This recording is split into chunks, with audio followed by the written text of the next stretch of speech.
আজকের দিনে দাঁড়িয়ে নারীরা যেভাবে অত্যাচারিত হচ্ছে, তো নারীদের নিয়ে আমার বান্ধবী এক কবিতা লিখেছে। তো সেই কবিতাটাই আপনাদের সামনে আমি তুলে ধরব।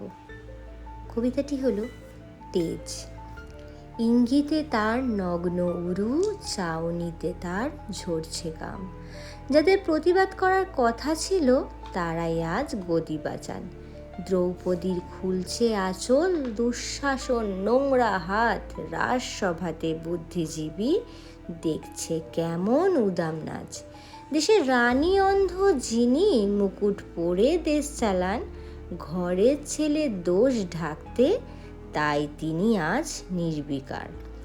পাঞ্চালেরই আত্মনাদে ভাঙছে না ঘুম ঠান্ডা ঘরে। নেতা মন্ত্রী সেলিব্রিটি আজ মুখ ঢেকেছে অন্ধকারে। হাজার হোক সরকারি লোক, প্রতিবাদের কি আর উপায়? কিছু শকুনি আড়াল থেকে দেখছে সবই করছে রাজ। সুযোগ বুঝে এদিক ওদিক পাশার দানে করছে মাত। আর যখনই প্রকাশ্যতেই ভাঙছে নারীর জনির হার, প্রমাণ লোপাট করতে তারাই স্লোগান তুলে চায় বিচার। যখন দেশের মাথা নীরব থেকে সায় দিয়ে যায় ধর্ষণে, আমরা তখন কেবল ঢেউ উপচে পড়ি একসাথে।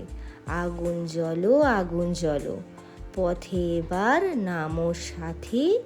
দ্রৌপদীর এই অসম্মানে আমরা তাদেরই হই সারথি। কলমে পৌলমী। যদি আপনাদের লেখাটা ভালো লাগে তাহলে একটা ছোট্ট করে লাইক আর শেয়ার করে দেবেন, আর পাশে থাকবেন। আজ এটুকুনি। নেক্সট ভিডিওতে আবার নতুন কিছু নিয়ে আসবো। ধন্যবাদ সবাইকে।